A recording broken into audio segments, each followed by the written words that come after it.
Hi friends, நான் தான் மஞ்சு. இன்னைக்கு என்ன வீடியோ பார்க்க போறீங்கன்னா, சமையல் வீடியோ தான். வாங்க வீடியோக்குள்ள போலாம்.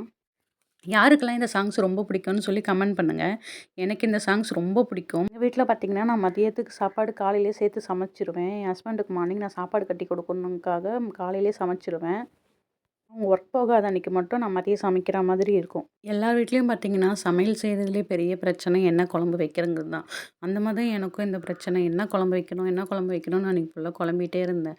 அதுக்கப்புறம் தான் சரி ஓகே, எங்க அம்மா வந்து பார்த்தீங்கன்னா, முருங்கைக்கீரை குடுத்து விட்டுருந்தாங்க. அதனால அந்த முருங்கைக்கீரைய பொரியல் பண்ணிட்டு, காரக்குழம்பு மாரி வச்சிடலான்னு சொல்லிட்டு ஃபைனலா காரக்குழம்பு வைக்கிறதுக்காக எல்லா காய்கறியும் வெட்டிட்டு இருந்தேன். முருங்கைக்காவ இந்த மாரி துண்டு துண்டா கட் பண்ணி ஒரு பாக்கெட்ல போட்டு ஃப்ரிட்ஜில ஸ்டோர் பண்ணி வச்சுக்கிட்டிங்கன்னா, குழம்பு வைக்கும்போது உங்களுக்கு ஈஸியா இருக்கும். டைம் கொஞ்சம் சேவ் ஆகும்.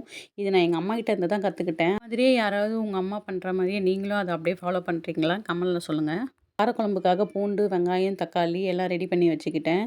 காய்கறி பார்த்தீங்கன்னா, அவரைக்காய், முருங்கைக்காய், கத்திரிக்காய் இல்லாதனால ஹஸ்பண்ட வந்து கத்திரிக்காய் வாங்க கடைக்கு அனுப்பியிருக்கேன். இந்த மாதிரி யாருக்காவது சின்ன வயசுல இந்த அனுபவம் இருக்கான்னு சொல்லுங்க. நான் ஃபர்ஸ்ட் டைம் பார்த்தீங்கன்னா, சாப்பாடு வெடிக்க போம்போது எனக்கு சாப்பாடு பதம் பார்க்கவே தெரியாது.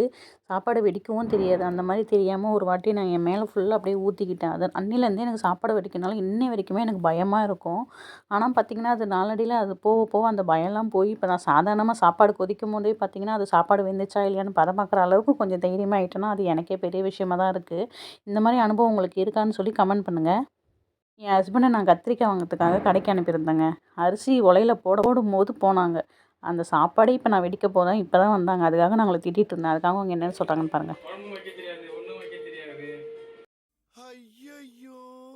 அலாட்டாய்க்கடா, அலாட்டாய்க்க. அவங்க கடைக்கு போயிட்டு லேட்டா வந்ததுனால பார்த்தீங்கன்னா, அந்த கத்திரிக்காவ அவங்களே அறிய வச்சுட்டேன். அவங்க தான் இப்ப அரிஞ்சிட்டு இருக்காங்க பாருங்க. சாடா பேசுன, கொஞ்சம் நெஞ்ச பேச்சா பேசுன, மன்னர் பரம்பரை, மண்ணாங்கட்டி பரம்பரை நீயே. அதுக்கப்புறம் பார்த்தீங்கன்னா, ஒரு வழியா குழம்பு வைக்க ஆரம்பிச்சுட்டேன். எண்ணெய ஊத்தி வெந்தய விதைய போட்டுட்டு, அதுக்கப்புறம் பார்த்தீங்கன்னா, வெங்காயம், கருவேப்பிலலாம் போட்டு தாளிச்சுட்டு இருந்தேன். அதுக்கப்புறம் ஹஸ்பண்ட் தான் வந்து ஹெல்ப் பண்ணிட்டு இருந்தாங்க. இப்ப மட்டும் ஏன் வந்து ஹெல்ப் பண்றீங்கன்னு சொல்லி அவங்ககிட்ட சும்மா ஃபன் பண்ணிட்டு இருந்தேன். அதுக்கப்புறம் வெங்காயம் நல்லா வதங்கி வரும்போது பார்த்தீங்கன்னா, இந்த மாரி வதங்கி வந்துரும். அதுக்கப்புறம் தக்காளி அதில நல்லா போட்டு, தக்காளி கொஞ்சம் நல்லா வதங்கணும், சீக்கிரமா வதங்கணும்னு நெனச்சிங்கன்னா, ஒரு சிட்டிகை உப்பு மட்டும் அதில போட்டு சேர்த்து நல்லா வதக்குனீங்கன்னா, சீக்கிரமா வந்து பார்த்தீங்கன்னா, தக்காளி வதங்கிடும். டைம் கொஞ்சம் சேவ் ஆகும். அதுக்கப்புறம் பார்த்தீங்கன்னா, வெட்டி வச்ச காய்கறியெல்லாம் அதில போட்டுட்டு, 2 கரண்டி வந்து மொளகாத்தூளு, தேவையான உப்புலாம் போட்டு, நல்லா அந்த எண்ணெயிலேயே வந்து பார்த்தீங்கன்னா, நல்லா வதக்கிட்டு இருந்தீங்கன்னா, கத்திரிக்காய்லாம் வந்து பார்த்தீங்கன்னா, நல்லா வதங்கும். எண்ணெயெல்லாம் உள்ள போகும். கத்திரிக்காய் சாப்பிடும்போது கொஞ்சம் டேஸ்ட்டா இருக்கும். எங்க ஊர் சைடு பார்த்தீங்கன்னா, இத காரக்குழம்புன்னு நாங்க சொல்லுவோம். ஆனா, இதுவே எங்க மாமியார் வீட்டு சைடு பார்த்தீங்கன்னா, இத புளிக்குழம்புன்னு சொல்லுவாங்க. நான் வந்து புளிக்குழம்பும், காரக்குழம்பும் வேற வேற குழம்புன்னு நெனச்சிட்டு இருந்தேன். அதுக்கப்புறம் தான் தெரியும் 2மே ஒரே குழம்பு தான். ஆனா, பேர் மட்டும் வேற வேற பேர் சொல்றாங்கன்னு சொல்லிட்டு. கத்திரிக்காய் வந்து எண்ணெய் நல்லா இறங்குனதுக்கப்புறம், அதில கொஞ்சோண்டு தண்ணிய ஊத்தி நல்லா கொதிக்க விடுங்க. கொதிக்க விட்டதுக்கப்புறம், அதுக்கப்புறம் புளி தண்ணிய ஊத்தி காரக்குழம்பு செஞ்சீங்கன்னா, செம்ம டேஸ்ட்டா இருக்கும். இந்த மாரி ட்ரை பண்ணி பாருங்க. நல்லாவே இருக்கும். ஹஸ்பண்ட் பார்த்தீங்கன்னா, முட்டை வாங்கிட்டு வந்திருந்தாங்க. அத பாயில் பண்றதுக்காக நானும் ரெடி பண்ணிட்டுருந்தேன். கடைசியா பாயில் பண்ணிட்டு கொதிச்சுட்ருக்கு பார்த்தீங்கன்னா தெரியும் உங்களுக்கு. குழம்பு இந்த மாரி கொதிச்சு வரும்போது, பூண்டு நல்லா நசுக்கி அதில போட்டீங்கன்னு வச்சுக்கோங்களேன், குழம்பு வந்து நல்லா ருசியாவும் இருக்கும், நல்லா வாசனையாவும் இருக்கும். நெக்ஸ்ட்டு என்ன பண்ணோன்னு பார்த்தீங்கன்னா, கீரை பொரியல் பண்ணுறதுக்காக வெங்காயம், காஞ்ச மிளகாலாம் ரெடி பண்ணி வச்சுக்கிட்டேன்.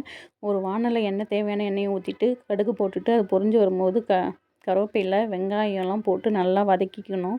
வதக்கி முடிச்சதுக்கப்புறம் நல்லா அத பொன்னிறமா ஆவுற வரைக்கும் வதக்கிக்கோங்க. அதுக்கப்புறம் பார்த்தீங்கன்னா, அதில தேவையான உப்பு கொஞ்சோண்டு சேர்த்துக்கோங்க. சேர்த்துட்டு நல்லா வெங்காயத்த பொன்னிறமா ஆவுற வரைக்கும் நல்லா வதக்கி விட்டுட்டே இருங்க. ஒரு 5 மினிட்ஸ் அந்த மாரி வதக்கிட்டே இருங்க. நல்லா பொன்னிறமா ஆயிடும். அதுக்கப்புறம் பார்த்தீங்கன்னா, கீரைய அதில நல்லா போட்டு நல்லா பெரட்டிட்டே இருங்க. தண்ணிலாம் ஊத்திறாதீங்க. ஏன்னா தண்ணி ஊத்தக்கூடாது. நம்ம பெரட்டுறதுலயே பார்த்தீங்கன்னா, கீரை வந்து பார்த்தீங்கன்னா, நீர் விடும். அதிலேயே தான் நீங்க பெரட்டிட்டு இருக்கணும். நல்லா பெரட்டினதுக்கப்புறம் பார்த்தீங்கன்னா, உங்களுக்கு ஒரு சிலர் வந்து தேங்காய் போட்டு செய்வாங்க. ஹஸ்பண்டுக்கும் பார்த்தீங்கன்னா, தேங்காய் போட்டு செஞ்சா தான் பிடிக்கும். ஆனா, அவங்க தேங்காய் வாங்கிட்டு வரல. அதனால நான் முட்டையே போட்டு செஞ்சிடலான்னு சொல்லிட்டு முட்டை போட்டே செஞ்சேன். முட்டை நல்லாயிருக்கும். முட்டை போட்டு செஞ்சீங்கன்னா நல்லாயிருக்கும்.